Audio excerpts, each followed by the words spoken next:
Am I the asshole for exposing my friend's stepmother's killer in front of everyone?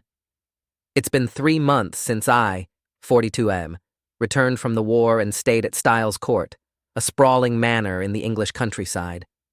My old friend John had invited me. John's a good guy, but his household? Total drama central. First, there's Emily, John's stepmother.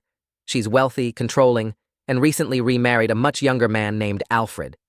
Spoiler, nobody in the house likes Alfred. Then there's Mary, John's wife, who's distant and mysterious. Lawrence, John's brother, is a quiet doctor with his own quirks. Evelyn, Emily's companion, is straightforward and openly hates Alfred. One seemingly peaceful night, everything changed. Emily was found dying in her bedroom, convulsing and gasping for breath. The room was locked from the inside, and no one could figure out how the poison got to her. She died in the early hours of the morning, and the household was thrown into chaos. It was soon discovered that she had been poisoned with strychnine. John was devastated. Emily had always been a strong, dominating presence in his life. Despite their differences, he had cared for her deeply. The local police were baffled, and that's when my old acquaintance, Hastings, remembered that I was living in the nearby village. Hastings managed to persuade me to take on the case. My investigation began with a thorough examination of the crime scene. The bedroom was locked from the inside, and the windows were bolted. I noted every detail, the arrangement of the furniture, the state of the bed, and the position of the body. I found a coffee cup with traces of a white powder, which I suspected to be the poison. I then turned my attention to the household. Everyone had a motive. Alfred stood to gain the most from Emily's death, inheriting her fortune. But his alibi seemed unshakable. He claimed he was in his room the entire night, and even had a witness to back him up. John and Mary had their own secrets. John was struggling with financial issues, and his relationship with Mary was strained. Mary was acting distant and secretive. Lawrence, the quiet doctor, was behaving oddly, avoiding eye contact and seeming anxious. Even Evelyn Howard, who had left the house just before the murder, was a suspect. She had been very vocal about her hatred for Alfred and had quarreled with Emily shortly before her departure. My investigation uncovered a series of intriguing clues.